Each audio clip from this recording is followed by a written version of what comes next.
Alright, hello everyone, welcome to a new playthrough. This is of one of my favorite games of all time, a classic Midnight Club, the original, titled, the official title, Midnight Club Street Racing. This is so much better than I actually expected, because I'm like, it's old, might not be as fun as I remember, but it really is as fun as I remember it. I was taken aback by a few things, though, such as the cheapness of the traffic. It's actually kind of funny, though, because sometimes it's so obvious that the traffic cars that aren't involved in the race try to hit you. One actually came off onto the sidewalk to try and hit me. And here's this opening cinematic here. It's kind of cool. Mix of real and the game. As you can tell, the graphics are actually pretty good for the time. There's Times Square. I'm debating whether or not I should go try to find all the secret cars at the end, or show all like the roof jumping that you can do in this game.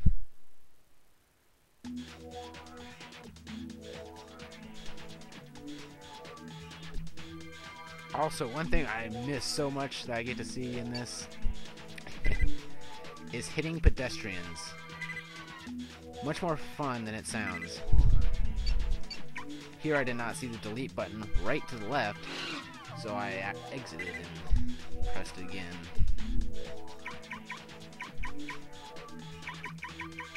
It's not as straightforward as Midnight Club 3 and Midnight Club LA. I don't remember Midnight Club 2 that much, so I don't remember how straightforward that was. But this one, it's very loose. You kind of just do it in whatever order you want. And, I mean, eventually you just kind of progress.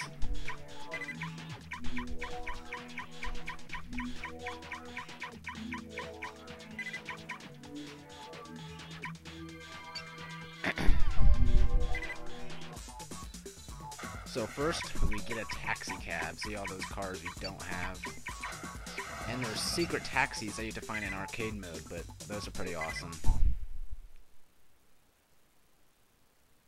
So as you can tell already, the map is very small compared to... I mean, it's like half the size of the Midnight Club, each of the Midnight Club 3 maps, but, it's an old game. It's like 10 years old, so it's to be expected. Now, what is that in the mirror? I swear to God, it looks like a baby sucking its thumb. I mean, that's just what I see. I can guarantee you that it's not a baby sucking its thumb. But I mean, come on, that's exactly what it looks like. Out of my way, you stinking cabbie! You couldn't keep up with Emilio if you tried. Ooh, a person that speaks in the third person. That's always a good sign. Hey, don't get left behind. So basically, all you gotta do here is follow him. You'll be good. Oh yeah, the handling is very different because you can't do quick turns like you can in Midnight Club 3. You can't just hold down the brake and spin yourself around. You actually have to turn around like with the steering, like make like a huge U in order to turn around. So that gets kind of annoying. Crap.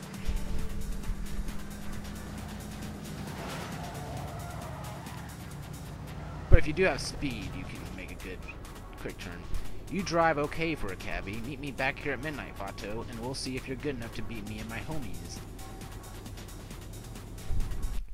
Vato.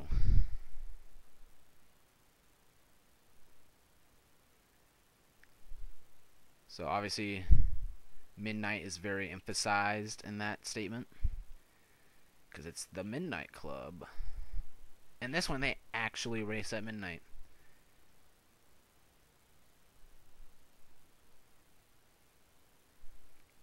So there you can see the layout of the race. That's pretty nifty.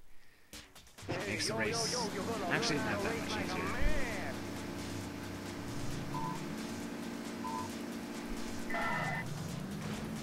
Because the races themselves are very straightforward.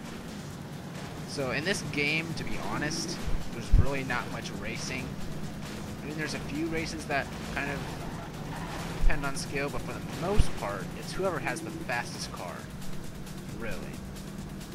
But hey, Where you going, Berry boy? I'm coming right I kind of after like you. that, because as you've seen before, I'm not the best driver in the world.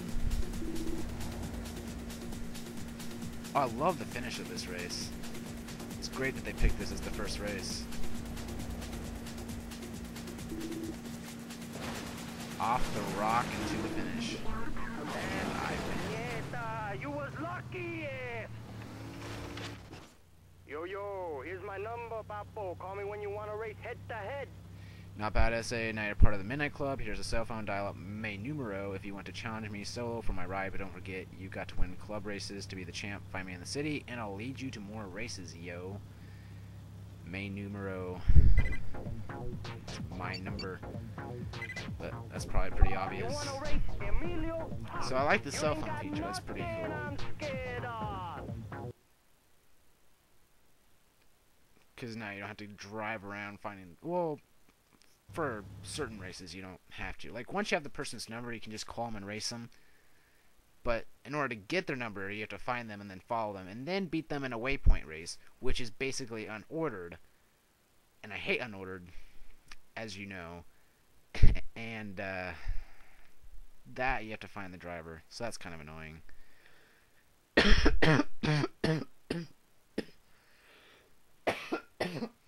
Oh, sorry about that. But they're pretty easy to find. They're marked on your map, so... You call that a And it's a car? small map, so... I call that a dog on wheels, Papo.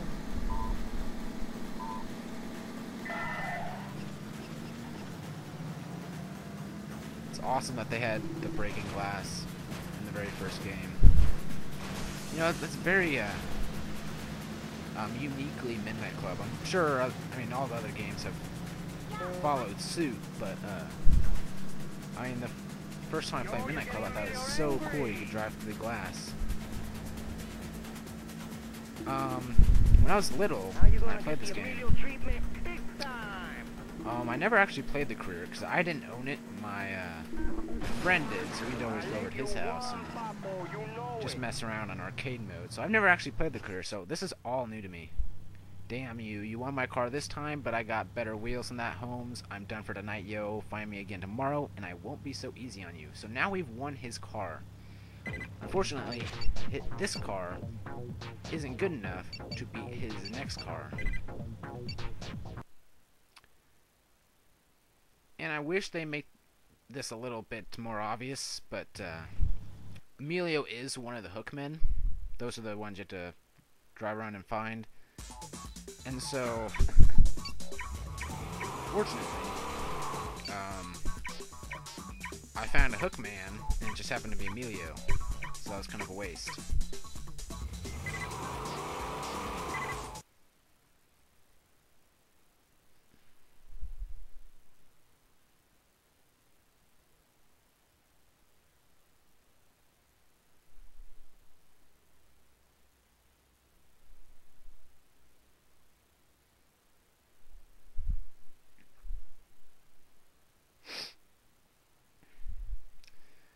The loading screens are pretty long, but it's not as bad as the first time I played this, because I bought it off of GameStop.com, got it used, Yo, I'm Emilio Sanchez from uptown. and the very first disc I got, it didn't work, it didn't load at You all, wanna race Emilio? Ha!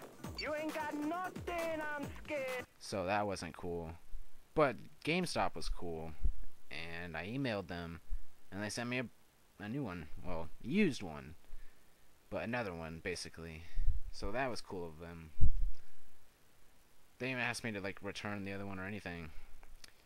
It was pretty cheap, though, so it's not like they were wasting too much money on me.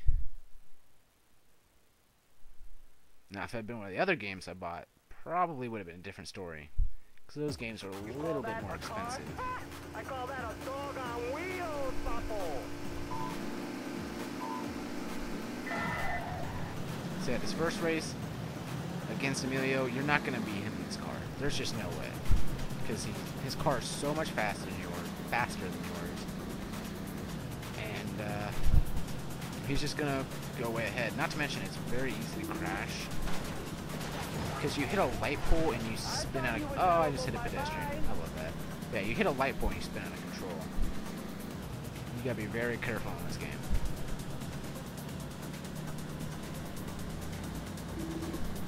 Yeah, you're not gonna beat him in this car, so you might as well not even try. So what I recommend doing is going and finding a hookman, but not the one that's closest to you when you start the cruise, because that's the one that will be Emilio, and so you'll be wasting your time. But the other two, I would go for the one north of you. Anyway, that concludes part 1 of my Midnight Club playthrough. I will see you all next time for part 2.